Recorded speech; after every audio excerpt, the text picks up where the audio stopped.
Hi ಎಲ್ಲರಿಗೂ ನಮಸ್ಕಾರ. Welcome back to my channel. ನಾನಿವತ್ತಿನ ವಿಡಿಯೋದಲ್ಲಿ ಸಿಂಪಲ್ಲಾಗಿ ಬೇಗ ಮಾಡ್ಕೊಳ್ಳೋ 2 ರೈಸ್ ರೆಸಿಪೀಸ್ನ ತೋರಿಸ್ತಾ ಇದ್ದೀನಿ. ಇದು ಲಂಚ್ ಬಾಕ್ಸ್ಗೆ ಕ್ವಿಕ್ಕಾಗಿ ಮಾಡ್ಕೋಬೋದು, ಹಾಗೆ ಟೇಸ್ಟಿಯಾಗಿ ಸಹ ಇರುತ್ತೆ. ಒಂದು ಲೆಮನ್ ರೈಸು ಮತ್ತು ಇನ್ನೊಂದು ಕ್ಯಾರೆಟ್ ರೈಸು. ನಾನಿಲ್ಲಿ ಮೊದಲು ಲೆಮನ್ ರೈಸ್ನ ಮಾಡ್ತಾಯಿದ್ದೀನಿ. ಬನ್ನಿ ಹೇಗೆ ಮಾಡೋದು ನೋಡೋಣ.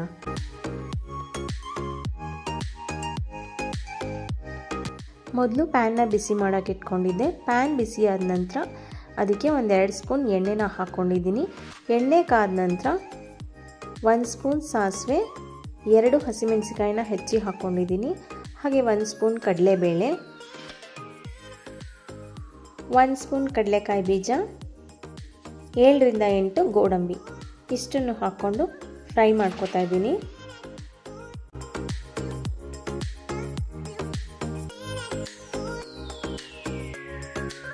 ಹಾಗೆ ಸ್ವಲ್ಪ ಕರಿಬೇವು ಸೊಪ್ಪು ಸಹ ಹಾಕಿ ಫ್ರೈ ಮಾಡ್ಕೋತಾ ಇದ್ದೀನಿ.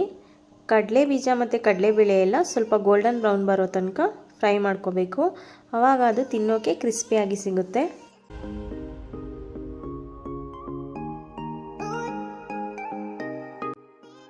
ಇವಾಗ ಕಡಲೆಬೇಳೆ ಮತ್ತು ಕಡಲೆ ಬೀಜ ಎಲ್ಲ ಚೆನ್ನಾಗಿ ಫ್ರೈ ಆಗಿದೆ.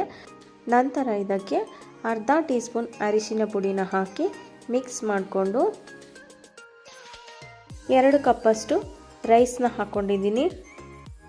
ರೈಸ್ನ ಹಾಕಿ ಒಂದ್ಸಲ ಚೆನ್ನಾಗಿ ಮಿಕ್ಸ್ ಮಾಡ್ಕೋಬೇಕು.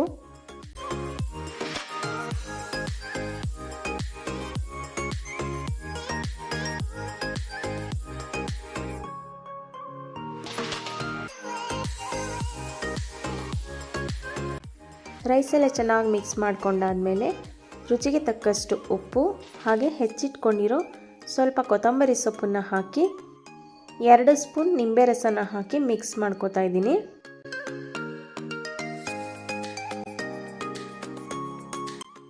ಕೊನೆಯಲ್ಲಿ 2 ಸ್ಪೂನ್ ಅಷ್ಟು ತೆಂಗಿನಕಾಯಿ ತುರಿನ ಹಾಕಿ ಮಿಕ್ಸ್ ಮಾಡಿಕೊಂಡ್ರೆ ಲೆಮನ್ ರೈಸ್ ಅಥವಾ ನಿಂಬೆ ಹಣ್ಣಿನ ಚಿತ್ರಾನ್ನ ರೆಡಿ ಆಗುತ್ತೆ.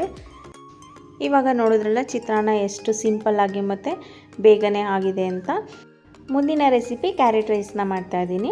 ಕ್ಯಾರೆಟ್ ರೈಸ್ ಸಹ ಅಷ್ಟೇ ತಿನ್ನೋಕ್ಕೂ ತುಂಬಾ ಟೇಸ್ಟಿಯಾಗಿರುತ್ತೆ, ಹಾಗೆ ಹೆಲ್ತಿಯಾಗಿ ಸಹ ಇರುತ್ತೆ. ಬನ್ನಿ ಕ್ಯಾರೆಟ್ ರೈಸ್ನ ಹೇಗೆ ಮಾಡೋದು ನೋಡೋಣ. ಪ್ಯಾನ್ನ ಬಿಸಿ ಮಾಡೋಕ್ಕೆ ಇಟ್ಕೊಂಡಿದ್ದೆ. ಪ್ಯಾನ್ ಬಿಸಿಯಾದ ನಂತರ 2 ಟೇಬಲ್ ಸ್ಪೂನ್ ಎಣ್ಣೆನ ಹಾಕ್ಕೊಂಡಿದ್ದೀನಿ. ಎಣ್ಣೆ ಬಿಸಿಯಾದ ನಂತರ 1 ಸ್ಪೂನ್ ಜೀರಿಗೆ, 1 ಸ್ಪೂನ್ ಕಡಲೆಬೇಳೆ ಹಾಗೆ 2 ಹಸಿಮೆಣಸಿಕಾಯಿನ ಹಾಕಿ ಮಿಕ್ಸ್ ಮಾಡಿಕೊಂಡು 7ರಿಂದ 8 ಗೋಡಂಬಿನ ಹಾಕಿ ಫ್ರೈ ಮಾಡ್ಕೋತಾ ಇದ್ದೀನಿ.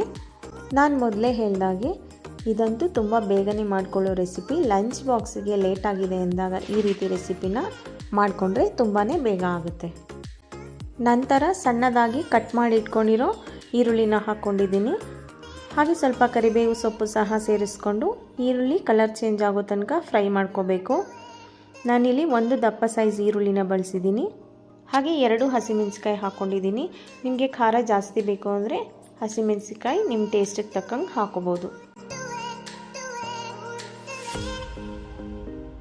ಇವಾಗ ಈರುಳ್ಳಿ ಸ್ವಲ್ಪ ಕಲರ್ ಚೇಂಜ್ ಆಗಿದೆ. ನಂತರ ಇದಕ್ಕೆ ತುರಿದಿಟ್ಕೊಂಡಿರೋ ಕ್ಯಾರೆಟ್ನ ಸೇರಿಸ್ಕೊಂಡಿದ್ದೀನಿ.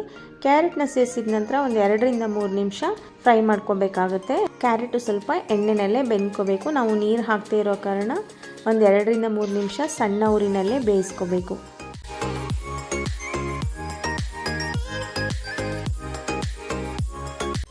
ಇವಾಗ ಕ್ಯಾರೆಟ್ ಎಲ್ಲ ಚೆನ್ನಾಗಿ ಬೆಂದಿದೆ. ನಂತರ ಇದಕ್ಕೆ ರುಚಿಗೆ ತಕ್ಕಷ್ಟು ಉಪ್ಪನ್ನು ಸೇರಿಸ್ಕೊಂಡು ಮಿಕ್ಸ್ ಮಾಡ್ಕೋತಾ ಇದ್ದೀನಿ.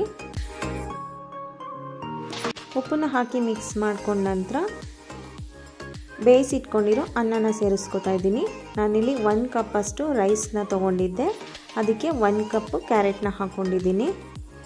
ರೈಸು ಎಷ್ಟು ತೊಗೋತೀರೋ ಅಷ್ಟೇ ಅಳತೆನಲ್ಲಿ ಕ್ಯಾರೆಟ್ನ ಸೇರಿಸ್ಕೊಂಡ್ರೆ ಟೇಸ್ಟು ತುಂಬ ಚೆನ್ನಾಗಿ ಬರುತ್ತೆ. ಮತ್ತು ನಾನು ಕ್ಯಾರೆಟ್ನ ಫ್ರೈ ಮಾಡೋವಾಗಲೇ ಉಪ್ಪನ್ನು ಸೇರಿಸ್ಕೊಂಡಿದ್ದೀನಿ. ರೈಸ್ನ ಹಾಕಿ ಮಿಕ್ಸ್ ಮಾಡಿದ ಮೇಲೆ ಸಪ್ಪೆ ಅನಿಸಿದ್ರೆ ಇನ್ನೊಂದು ಸ್ವಲ್ಪ ಉಪ್ಪನ್ನ ಸೇರಿಸ್ಕೋಬೋದು.